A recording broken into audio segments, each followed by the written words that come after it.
friends, welcome to Kritika's cooking. இன்னைக்கு நம்ம சேனல்ல ஈஸியா குயிக்கா செய்யக்கூடிய சின்ன வெங்காய புளி குழம்பு தாங்க பார்க்க போறோம். இந்த குழம்பு செய்யிறது ரொம்பவே ஈஸி. இந்த குழம்பு எப்படி செய்யிறதுன்னு பார்க்கிறதுக்கு முன்னாடி நீங்க நம்ம சேனலை ஃபர்ஸ்ட் டைம் பார்க்கறீங்கன்னா வீடியோ கீழ உள்ள ரெட் கலர் subscribe பட்டனை பிரஸ் பண்ணிக்கோங்க. கூடவே வர பெல் ஐகானையும் கிளிக் பண்ணிக்கோங்க. அப்பதான் நான் போடுற வீடியோஸ் நோட்டிஃபிகேஷனா உங்களுக்கு வரும். வாங்க வீடியோக்குள்ள போலாம்.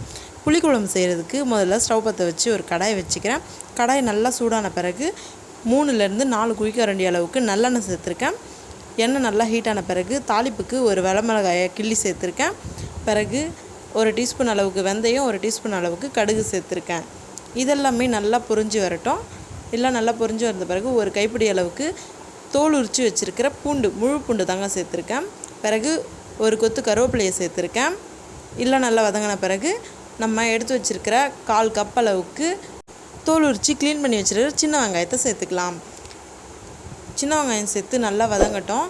ஸ்டவ்வை மீடியம் ஃப்ளேமில் வச்சு 5 ல இருந்து 6 நிமிஷத்துக்கு வதக்கலாம். இப்போ பார்த்தோம்னா சின்ன வெங்காயம் நல்லா வதங்கி வந்திருக்கு. இந்த ஸ்டேஜில் கீறி வச்சுருக்கிற 4 பச்சை மிளகாயை சேர்த்துருக்கிறேன்.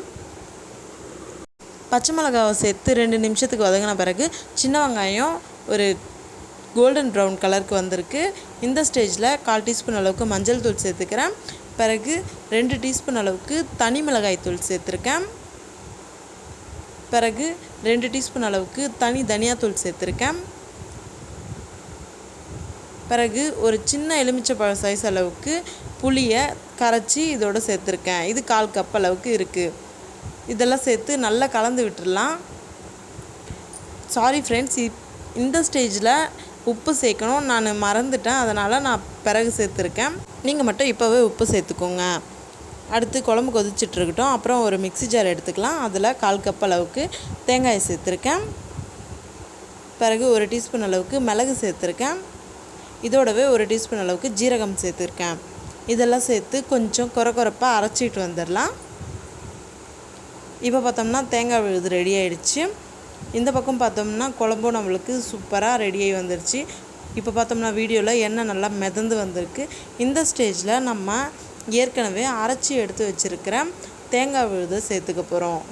தேங்காய் விழுது நீங்கள் வேணுன்னா நைஸாக கூட தண்ணி ஊற்றி அரைச்சி எடுத்து வச்சுக்கோங்க.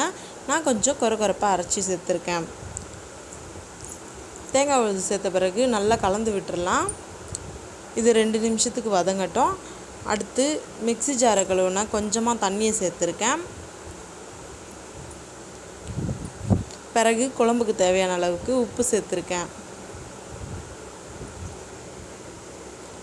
அடுத்து பார்த்தோம்னா நான் 1/4 கப் அளவுக்கு தக்காளி பொடிசாக கட் பண்ணி சேர்த்துருக்கேன். தக்காளி நீங்கள் இப்போ சேர்க்க விருப்பம் இல்லைன்றவங்க சின்ன வெங்காயம் சேர்க்கும் போதே தக்காளியும் சேர்த்து வதக்கிக்கலாம். இதெல்லாம் சேர்த்து நல்லா கலந்து விட்டு 2 நிமிஷத்துக்கு கொதிக்க விட்ட பிறகு ஒரு பிளேட்டை போட்டு மூடி விட்டுடலாம். ஸ்டவ்வை மீடியம் ஃப்ளேமில் வச்சு 7 ல இருந்து 8 நிமிஷம் கழித்து நம்ம மூடியை ரிமூவ் பண்ணி பார்த்தோம்னா எண்ணெய் நல்லா பிரிஞ்சு வந்துடும். குழம்பும் சூப்பராக ரெடி ஆகிடும். இதை நல்லா கலந்து விட்டுடலாம். அவ்வளோதாங்க, சின்ன வெங்காய புளிக்குழம்பு ரெடி ஆகிடுச்சு. இதில் உள்ள புளியை நம்ம பேலன்ஸ் பண்ணுறதுக்காக நான் சின்ன துண்டளவுக்கு வெல்லம் சேர்த்துருக்கேன். வெல்லம் வேணான்னு நினைக்கிறவங்க ஸ்கிப் பண்ணி விட்டுடலாம். கடைசியாக கொத்தமல்லியை தூவி விட்டு ஸ்டவ் ஆஃப் பண்ணிடலாம். இந்த சின்ன வெங்காய புளிக்குழம்போட டேஸ்ட் பார்த்தோம்னா நம்மளுக்கு வத்த குழம்பு டேஸ்ட்டில் தாங்க இருக்கும். கொஞ்சமான டிஃப்ரெண்ட் மட்டும்தான் இருக்கும். மற்றபடி டேஸ்ட்லாம் சேமாக தான் இருக்கும். இந்த குழம்பை நீங்களும் உங்கள் வீட்டில் ட்ரை பண்ணி பாருங்கள்.